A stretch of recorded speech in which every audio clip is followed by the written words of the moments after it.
Et salut l'équipe, on se retrouve du coup pour la fin de la semaine. Au programme, on est samedi matin, il est 8 h. Hier, j'ai fait une séance à la salle. Je vous ai rien filmé, pas très intéressant. Par contre, aujourd'hui, je pars faire un bike and run. Donc, c'est pour ça que je me lève tôt, puisque là, il est un petit peu moins de 8 h même. Donc, réveil très matinal pour un samedi, mais pas le choix, puisque le vélo, ça prend du temps. Donc, un bike and run, je pars là, je pense d'ici une demi-heure, 3/4 d'heure. Je vais partir pour à minima 60-70 km. Et ensuite, quand je rentre, je pose mon vélo, je mets mes baskets et j'enchaîne direct sur la course à pied. C'est un format que moi j'adore, hein, puisque c'est vraiment là le cœur du réacteur par rapport au triathlon. Le seul petit inconvénient de tout ça, c'est la partie vélo, puisqu'elle prend énormément de temps. On est tout de suite sur des distances qui sont longues et donc du coup, en termes de temps, ça te prend facilement entre 2, 3, parfois même 4 heures. Donc c'est très long, c'est pour ça qu'il faut partir tôt. C'est pour ça que la veille, il ne faut pas forcément se coucher tard non plus. Donc voilà, l'idée, ça va être d'enchaîner ces 2 entraînements aujourd'hui et il m'en restera 2 demain. Du coup, je vous emmène avec moi.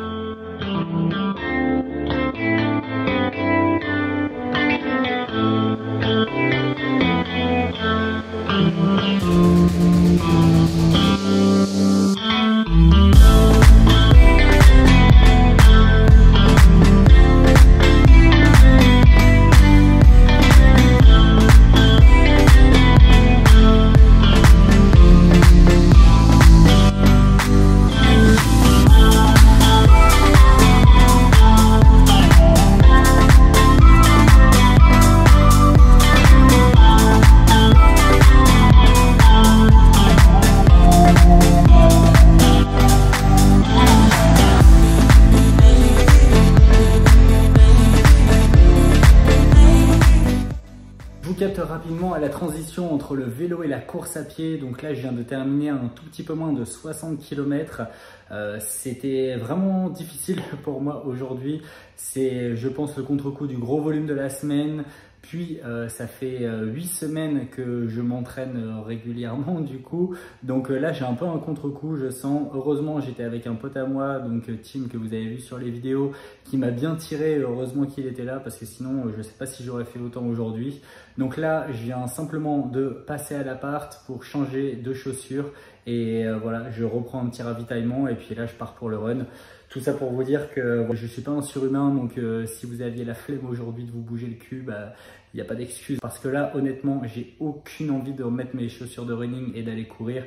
Comme j'avais aucune envie de pousser jusqu'à 60 km, il y a un moment, il faut juste faire le taf et puis voilà. Allez, je vous capte après.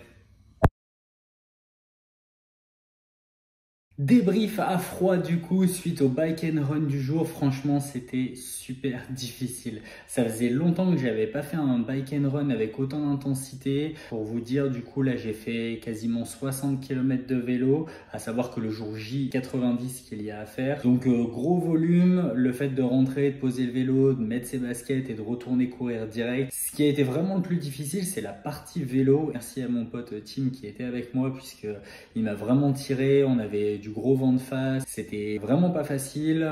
En plus de ça, j'accuse un gros volume cette semaine et depuis 8 semaines maintenant. Enfin voilà, c'était vraiment une course au mental. Tout ça pour vous dire aussi que franchement, j'avais aucune envie, une fois que je suis rentré, de prendre ma paire de baskets et de partir. Mais quand je vous dis aucune envie, franchement, c'était vraiment horrible. Mais voilà, je me suis rappelé que dans un mois, il y avait l'échéance, que dans un mois, que j'ai envie ou pas, il faudra que je le fasse, et que c'est vraiment dans ces moments un peu difficiles qu'il faut mettre le coup de boost pour que ce soit facile le jour J. Et quand je dis facile, et je mets vraiment des grosses guillemets, il faut passer par ces moments qui sont plus difficiles maintenant pour exceller, on va dire, le jour de la course. En tout état de cause, pour vous donner un titre de comparaison, aujourd'hui j'ai fait 60 km en 3 heures, alors que sur le 73 de Aix-en-Provence, avec plus de dénivelé, avec plus de kilomètres, j'ai fait 3 heures 90 km, alors que là aujourd'hui j'ai fait 3 heures et 60 km. Donc là les courses n'ont rien à voir, là on était sur route ouverte, enfin bon, ça n'a un peu rien à voir, mais c'est pour vous dire que c'est en passant par des moments difficiles comme ça aujourd'hui que le jour jour J, on arrive à vraiment beaucoup plus performer en tout cas. Pour info, puisque je ne l'ai pas précisé, mais du coup sur la course à pied, j'ai fait 10 km en 53 minutes, donc ce qui fait un rythme de 5,22, une cadence de pas par minute, puisqu'on en a parlé dans la dernière vidéo, donc c'est un élément vraiment important, donc qui est à 170, donc voilà, bonne moyenne, bonne cadence, donc ça c'est plutôt bien, et un BPM à 158, donc ça encore une fois très content, puisque ça veut dire que le cardio suit, le corps ça allait aussi. J'ai vraiment, enfin de toute manière dans les 3 sports, la course à pied c'est vraiment là où je me sens le mieux, même quand j'ai les jambes chargées, j'arrive vraiment à reprendre le dessus sur la course à pied, donc voilà, bien content qu'en tout cas le rythme cardiaque suive aussi. Un point important sur la partie récupération. La partie récupération, il y a plein de choses qui englobent la récupération, néanmoins il y a pour moi 2 fondements. Le premier ça va être l'hydratation et le deuxième ça va être le sommeil. Pour moi c'est les 2 principaux éléments d'une bonne récupération. De l'eau, moi je bois à peu près 3 litres d'eau par jour, je dors généralement 8 heures par nuit. Autre point après, qu'est-ce qui vient en parallèle? En premier il y a le sommeil et ensuite on va retrouver du coup l'alimentation au sens large, donc en passant par la boisson, l'eau, en passant par son alimentation de façon générale avec un apport suffisant en protéines, en glucides, et derrière on va pouvoir retrouver aussi une partie complément alimentaire que je vous ai déjà plus ou moins présenté, mais je reviendrai dans le détail un peu plus tard. Un petit dernier point que je vais vous filmer à l'instant, j'utilise un rouleau de massage, donc là on sort de l'axe alimentaire, j'utilise un rouleau de massage et moi je peux vous assurer, je ne sais pas s'il y a un effet placebo, de toute manière je crois très fort en cette partie, mais voilà, le rouleau de massage, je vous fais une petite vidéo de moi comment je l'utilise, surtout après des grosses courses comme ça et des gros volumes de la journée, donc ça fait toujours du bien et je trouve que c'est assez game changer, donc je vous montre ça. Ok, du coup on se retrouve pour le test du rouleau de massage et moi je vais vous expliquer comment je l'utilise de façon très simple. Donc il faut savoir tout d'abord que c'est un Decathlon comme à peu près quasiment tous les équipements sportifs dont je dispose. Il y en a 2 chez Decathlon, il y a le rouge et le noir. Il faut savoir que le rouge c'est la version on va dire plus soft, un petit peu plus molle, et le noir c'est la version plus dure et beaucoup plus résistante. Il faut savoir quand on achète un, je pense que c'est très bien de commencer par la version un peu plus soft parce qu'il faut vraiment s'habituer au début. C'est même douloureux quand on le fait, après on s'habitue et là d'ailleurs je pense à acheter la version un petit peu plus dure. Donc voilà, ça se présente comme ça, il y a les petits pics on va dire pour, voilà, pour soulager, pour s'automasser. Donc moi comment je l'utilise?